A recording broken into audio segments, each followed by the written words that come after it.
गणेशपुर नाम के एक गांव में राजू नाम का एक प्रेस करने वाला रहता था। राजू के घर एक पपीते का पेड़ था। जब उस पेड़ के पपीते पक जाते तो राजू उन्हें तोड़कर गांव की बाजार में जाकर बेच आता था। राजू का बेटा कभी कभी पपीता खाने की जिद करता तो राजू उसे समझाता। बेटा, अगर हम सारे पपीते घर पर ही खा लेंगे तो बेचेंगे क्या? पपीते को छोड़ो और रोटी खा लो। एक दिन रंगा नाम का आदमी राजू के पास ढेर सारे कपड़े लेकर आया। रंगा पहलवानी कर चुका था। गांव के लोग उससे डरते थे और उसका कहना मानते थे क्योंकि वह शारीरिक रूप से बहुत ताकतवर था।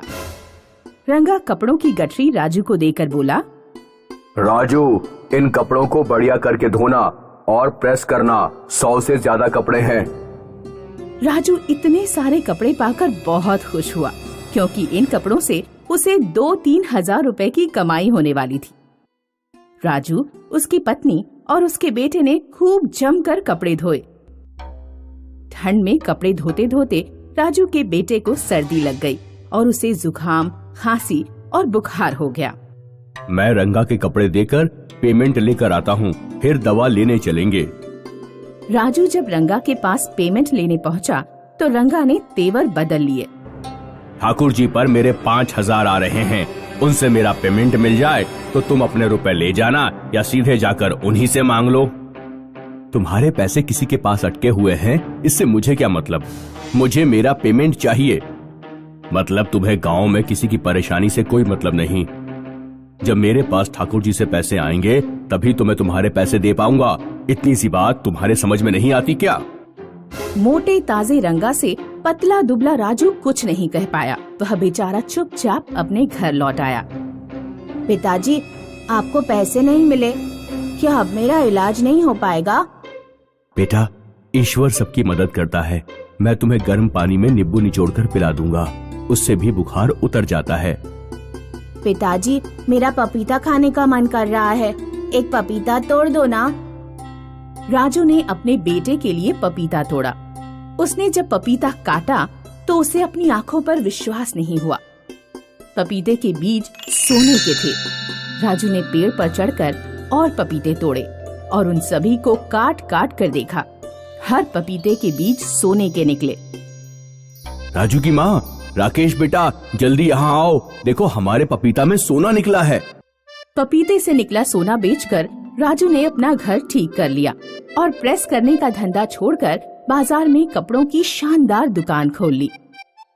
जब रंगा को पता लगा कि राजू के पपीतों से सोना निकलता है तो वह गांव वालों से जाकर बोला, गांव वालों, पपीते का पेड़ भले ही राजू के घर में है, लेकिन है तो वो गांव की जमीन पर। उस पेड़ के पपीतों का सोना गांव वालों को भी बांट देना चाहिए। बोलो, मैं सही कहता हूँ या गलत?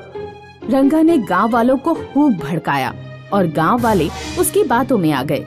वे राजू के घर जाकर पपीता मांगने लगे। ठीक है, अब पेड़ पर जितने भी पपीते आएंगे बारी बारी से हर एक गांव वाले को एक एक पपीता दे दिया जाएगा। मैं चाहता हूं कि सभी गांव वालों का जीवन स्तर ऊपर उठे। गांव के लोग राजू के व्यवहार से बहुत खुश थे। राजू के पपीतों की वजह से पूरे गांव में सुख समृद्धि आने लगी, लेकिन रंगा का दिमाग फिर घूमा। मैं गांव में शारीरिक रूप से सबसे ताकतवर इंसान हूँ, पैसा भी सबसे ज्यादा मेरे पास होना चाहिए। उस पपीते के पेड़ को मेरे घर पर ही होना चाहिए। एक दिन रंगा राजू के घर पपीते का पेड़ उखाड़ने पहुँचा। उसने गांव वालों से कहा, गांव वालों, पपीते का पेड़ गांव की जमीन पर है। अब ये राजू के घर की जमीन पर रहे या मेरे घर की जमीन पर रहे, बात तो एक ही है। और फिर राजू इतना ताकतवर नहीं कि इस पेड़ की सुरक्षा कर पाए। मैं इस पेड़ को अपने घर लगाऊंगा और फिर ये पेड़ हमेशा के लिए सुरक्षित रहेगा।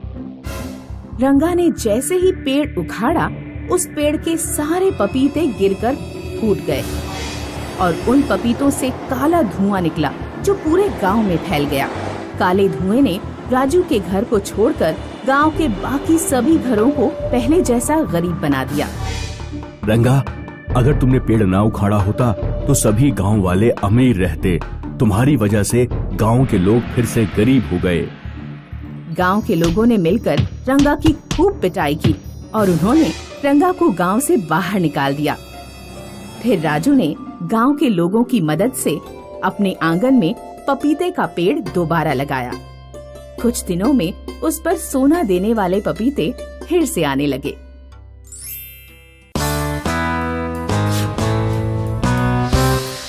लाजपुर नाम का एक गांव था जहां राकेश नाम का एक ऑमलेट बेचने वाला रहता था।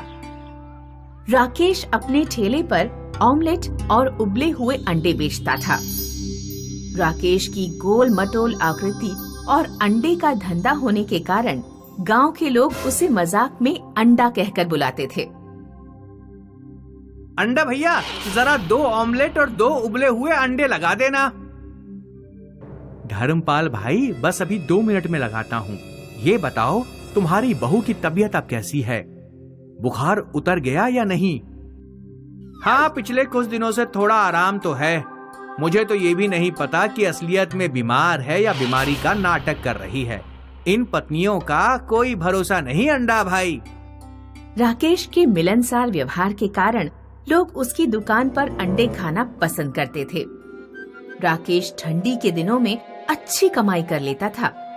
रात में घर लौटने से पहले वह अपनी पत्नी के लिए एक विशेष ऑमलेट जरूर बनाता था। नंदिनी, लो, सबसे अंत में प्यार से बनाया गया ऑमलेट सिर्फ तुम्हारे लिए। थैंक यू अंडा जी। अब कम से कम तुम तो मेरे नाम का मजाक मत बनाओ। ज्यादा अमीर ना होते हुए भी राकेश खुशहाल जीवन बिताता था। राकेश के पड़ोस में पंकज नाम का एक चाट बेचने वाला रहता था। पंकज बहुत आलसी था। किसी दिन चाट का ठेला लगा लेता तो किसी दिन पड़ा पड़ा सोता रहता। उसकी पत्नी उसे लात मार मार कर जगाती थी। अरे ओ राजकुमार, उठ जाओ, आज घर में खाने को कुछ नहीं है। अगर मुझे पता होता कि तुम इतने आलसी हो तो कभी मैं तुमसे शादी नहीं करती। पंकज अगर नहीं उठता तो उसकी पत्नी उसके मुंह पर भैंस का गोबर डाल देती थी, क्योंकि मुंह धोने के बहाने तो तुम उठ भी जाओगे, वैसे तो उठने वाले नहीं हो। जरा अपने पड़ोसी अंडा भैया को देखो, मात्र ऑमलेट बेच बेच कर ही घर संभलवा लिया। हमारा घर अभी भी वैसा ही खस्ता हाल है। अभी जब बरसात आएगी तो लिंटर टपकने लगेगा, फिर तुम्हें ही पानी के नीचे सुलाऊंगी। पंकज राकेश के सामने ही अपना चाट का ठेला खड़ा करता है। वह चाट बनाने के लिए 3-4 दिन पुराने बचे हुए छोले का इस्तेमाल करता। चाट में बहुत बुरी महक आ रही है, इसका स्वाद भी खट्टा लग रहा है। तुमने ही तो खट्टी खटाई डालने को कहा था, अब चाट खट्टी नहीं तो क्या मीठी लगेगी? मैं नहीं खा रहा इस चाट को, इससे अच्छा तो अंडा भैया की ऑमलेट खा लेता हूँ।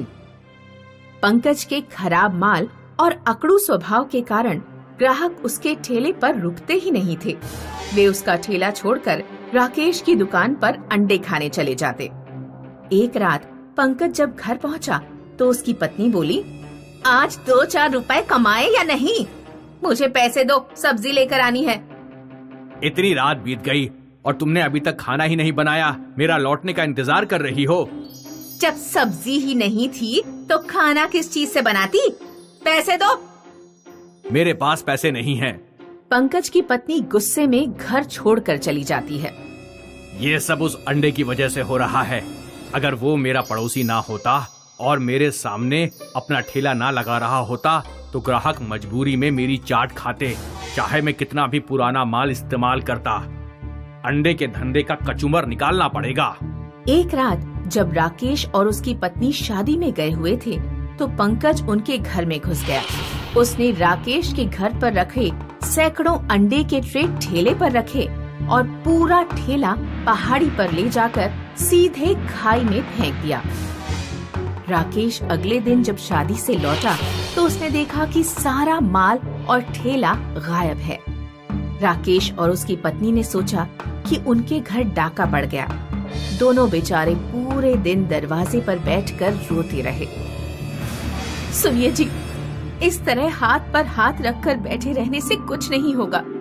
चलिए चलकर ठेला ढूंढते हैं, क्या पता कहीं कोई सुराग या निशानी मिल जाए। दोनों लोग माल और ठेले की तलाश में इधर उधर भटकने लगे। वे रात होने पर भी गांव में भटकते रहे, लेकिन उन्हें कुछ भी नहीं मिला।